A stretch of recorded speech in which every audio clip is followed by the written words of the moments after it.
Government team سے ان کے آخری اسپیکر گورنمنٹ وپ طلحہ عالم تشریف لائیے.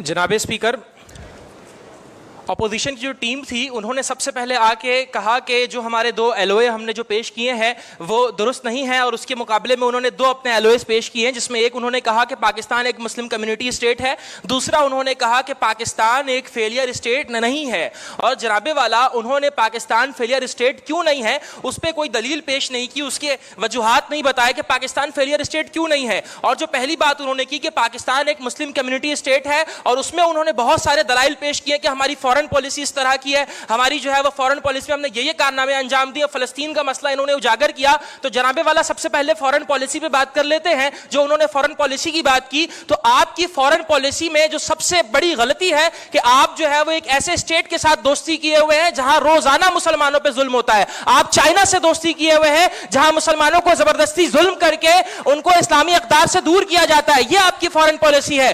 آپ نے کہا کہ ہم نے فلسطین کا ساتھ دیا ہے، جبکہ ضیاء الحق کے زمانے میں ضیاء الحق نے اپنی فوجیوں کے ساتھ جا کے فلسطین کے مسلمانوں پہ گولیاں چلائی تھی، جو کہ ہمارے تاریخ میں موجود ہے، جس کی وجہ سے ہم کہہ رہے ہیں کہ پاکستان اپنی شناخت کو کھو چکا ہے اور ہم شناختی بحران کا شکار ہیں. جناب والا انہوں نے کہا کہ پاکستان ایک مسلم اسٹیٹ ہے. یہی وجہ ہے صدر جناب والا وہ کہہ رہے کہ پاکستان ایک مسلم اسٹیٹ ہے. اگر پاکستان مسلم اسٹیٹ ہوتا تو زبان کی بنیاد پر ہم بنگلہ دیش نہیں بنواتے، زبان کی بنیاد پر ہم اپنا آدھا بازو نہیں کٹوا دیتے. انہوں نے کہا کہ بنگلہ دیش جو بنا ہے وہ ذاتی مسئلے کی بنیاد پہ بنا ہے. وہ کون سا ذاتی مسئلہ تھا جس کی بنیاد پہ بنگلہ دیش بنا؟ اس ذاتی مسئلے کی بھی یہاں پر آئیڈینٹیفائی نہیں کی گئی. جبکہ بنگلہ دیش بنا زبان کی بنیاد پہ، بنگالی ہونے کی وجہ سے ان پہ ظلم کیا جاتا تھا، بنگالی ہونے کی وجہ سے ان کے حقوق چھینے جاتے تھے. جناب والا اگر ہم مسلم اسٹیٹ ہوتے تو ہم زبان کی بنیاد پر بنگلہ دیش نہیں بنواتے. اسی لیے ہم کہہ رہے ہیں کہ ہم شناختی بحران کا شکار ہیں. اور جناب والا اگر مسلم اسٹیٹ تھے تو پھر آپ کا اسلام اس وقت کہاں چلا گیا جب 1971 میں آپ کی فوج کو بہاریوں نے ان کا ساتھ دیا، لیکن آج بھی وہ جنیوا کیمپ اور چٹاگونگ کے 66 کیمپوں میں زندگی گزار رہے ہیں. یہ آپ کی فورن پالیسی ہے کہ آپ ان لوگوں کو پاکستان میں جگہ نہیں دے رہے جنہوں نے دوران جنگ اپنے گھروں میں آپ کو جگہ دی تھی. میں لعنت بھیجتا ہوں ایسی فورن پالیسی پہ. جناب والا انہوں نے آگے بات کی کہ یہاں پہ جو ہے وہ دوسری بات انہوں نے کی کہ ہمارے یہاں جو ہے وہ اسٹیٹ اور پیپل کا کوئی مسئلہ نہیں ہے، ہمارے یہاں کوئی سول وار نہیں ہے. جناب والا سول وار کی مختلف شکلیں ہوتی ہیں، اور پاکستان کے اندر سول وار اس وقت شروع ہوا جب یہاں پر مذہب کی بنیاد پہ بہت ساری ایسی تحریکیں جنم لی جنہوں نے کہا کہ حکمرانوں پہ فتوے لگے گئے، جنہوں نے کہا کہ پاکستانی حکومت کا ساتھ دینا کفر ہے، جس کے اوپر جناب والا ہماری فوج نے پھر آپریشن بھی کیا جس میں بہت ساری تنظیمیں ہیں، جس میں TTP بھی ہے. اور یہ آپ کی ناکام فورن پالیسی کا نتیجہ ہے کہ جب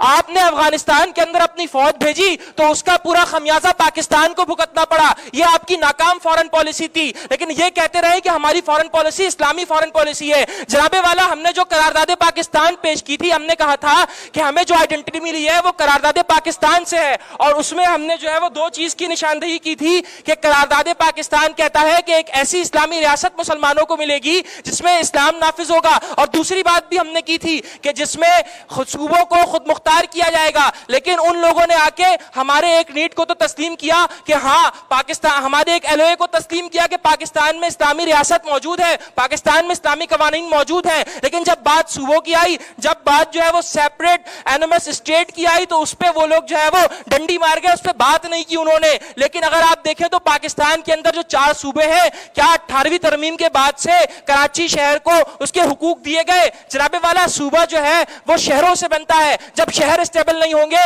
تو الٹیمیٹلی صوبہ جو ہے وہ اسٹیبل نہیں ہوگا. تو جناب والا یہ ہمارے لائن آف آرگیومنٹس تھے جس پہ انہوں نے بات نہیں کی. اس کے بعد انہوں نے کہا کہ جب بھی کہیں اسلامی ممالک کی جو ہے وہ کانفرنس ہوتی ہے اس میں ہمیں بلایا جاتا ہے. وہ کیسی کانفرنس تھی جس میں آپ گئے اور اس کے بعد آپ ہی کے ملک کا ایک شخص جا کے یمن میں بم گرا دیتا ہے مسلمانوں پہ؟ یہ آپ کی فورن پالیسی تھی جناب والا. سعودی عرب کے ساتھ مل کے آپ یمن پہ جو ہے وہ ظلم کر رہے ہیں اور انہوں نے کہا کہ ہم نے جو ہے وہ طالبان کا ساتھ اس لیے دیا تھا کیونکہ طالبان جو ہے وہ وہاں پہ اسلام کے لیے لڑ رہے ہیں. حالانکہ جب طالبان افغانستان میں گئے تھے تو انہوں نے رشیا کو بھی مارا, امریکی فوج کو بھی بعد میں پھر مارا مشرف کے زمانے میں, لیکن جناب والا اسی اسنا میں انہوں نے شیعوں کو بھی مارا. کیا شیعہ مسلمان نہیں ہے؟ اسی اسنا میں انہوں نے جو ہے وہ دیگر فرقہ واریہ فرقہ پرست لوگوں کو بھی مارا. تو جناب والا وہ اسلام کی جنگ نہیں تھی, وہ ایک فرقے کی جنگ تھی اور وہ مفاد کی جنگ تھی, جو ہمارا دوسرا لائن آف آرگیومنٹ تھا کہ جس کی بنیاد پہ ہم نے کہا تھا کہ وہ اپنے ذاتی مفاد کے لیے وہاں ہم جنگ لڑ رہے تھے. اور جناب والا اس کا خمیازہ پاکستان کو اس طرح سے بھگتنا پڑا